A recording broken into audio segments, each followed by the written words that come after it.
वालेकुम दोस्तों, क्या हाल है आपका। आप देख रहे हैं फैंसी बर्ड 360 यूट्यूब चैनल। मेरा नाम है बिलाल और आज वीडियो में आपको दिखाने वाला हूँ कि कैसे मेरे कबूतरों ने मेरी एक मुर्गी के अंडों के ऊपर बैठ के उनको इंक्यूबेट किया और आज माशाल्लाह एक चूज़ा भी निकल आया। तो अंडे का ये छिलका पड़ा हुआ है, टूटा हुआ, आप देख सकते हैं। ये पिजन की फ़ीमेल थोड़ी सी अग्रेसिव हुई है, मुझे ज़रा केयरफुली उठाना पड़ेगा। देखिए माशाल्लाह ये एग को इसने आज क्रैक किया है चूज़े ने और ये अब निकल आया है। और अब ये मुकम्मल सूखा नहीं है, इसको निकले हुए कुछ घंटे ही हुए हैं। ये तकरीबन कुछ 24 घंटे लग जाते हैं मुकम्मल सूखने में चूज़े को। लेकिन माशाल्लाह हेल्दी चूज़ा है, एक्टिव चूज़ा है। और कबूतर जो है वो बिल्कुल जैसे अपने बच्चों की केयर करते हैं वैसे ही बैठे हुए। और ये चूज़ा मैं बार बार नोट करूँ कि कबूतर के नीचे घुस जाता है और कबूतर की फ़ीमेल जो है बिल्कुल मुर्गी की तरह चूज़े को इंक्यूबेट कर रही होती है।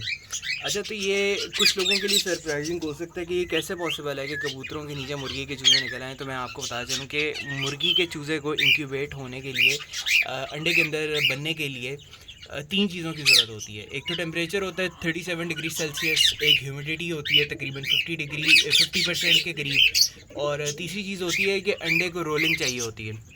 यानी कि जो अंडा है उसको दिन में 4 से 6 दफ़ा जो है वो घुमाया जाए ताकि उसको चारों तरफ से इक्वली जो है वो हीट मिले और इक्वल ह्यूमिडिटी मिलती रहे। और जो अंडे के अंदर एम्ब्रियो बन रहा है वो अंडे की अंदर की जो वॉल्स हैं उनके साथ स्टिक ना हो, उनके साथ चिपके ना। तो कबूतरों का जो इंक्यूबेशन का प्रोसेस होता है वो बिल्कुल सेम होता है मुर्गी की तरह। और इनफैक्ट जो बाकी परिंदे हैं जैसे डक्स हैं या ऑस्ट्रिच हैं उन सब के अंदर भी सेम होता है।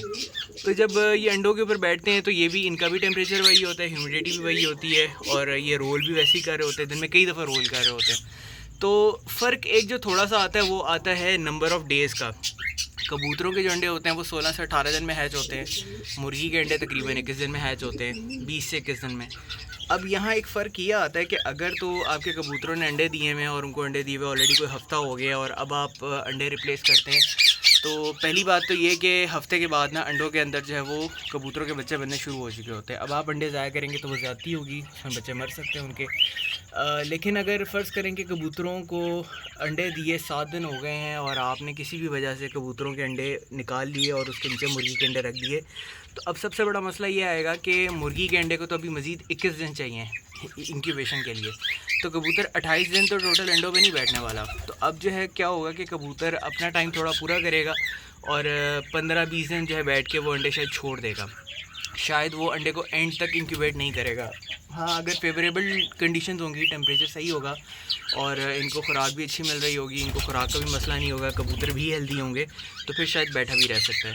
लेकिन रिकमेंडेड ये होता है कि अगर आपने कबूतरों के नीचे मुर्गी के अंडे रखने हैं, कबूतरों के नीचे मुर्गी के चूज़े निकलवाने हैं, तो आप कम से कम ना ज़्यादा से ज़्यादा एक दिन का या 2 दिन का गैप डालें, ज़्यादा गैप ना डालें। यानी अगर आपके कबूतरों ने अगर आज पहला अंडा दे दिए और परसों दूसरा अंडा देने वाले हैं, तो परसों जैसे ही दूसरा अंडा देते हैं तो आप फ़ौरन उनके नीचे मुर्गी के अंडा रख दें और उनके अपने जो अंडे हैं वो बेशक खा लें आप, या बॉईल करके आप खा सकते हैं। कबूतर का अंडा हलाल है, आपको पता है, या हेल्दी भी होता है, या आप अपने ही परिंदों को जो है उनके फीड के अंदर मिक्स करके दे सकते हैं, उनके लिए भी बड़ा हेल्दी होता है। तो अब जब आप मुर्गी का अंडा इनके नीचे रखेंगे ना, तो अब ये पूरा 21 डेज़ तक उसको इंक्यूबेट करेंगे। अच्छा, अब दूसरा मसला एक क्या आता है कि अगर आप कबूतर के नीचे एक से ज़्यादा अंडा रखते हैं, अब जैसे अगर आप देख सकें थोड़ी सी फीमेल एग्रेसिव है, मैं इसको केयरफुली थोड़ा सा हटाता हूँ, आपको दिखाता हूँ। ये देखें, इसके नीचे ना एक अंडा मुर्गी का और पड़ा हुआ।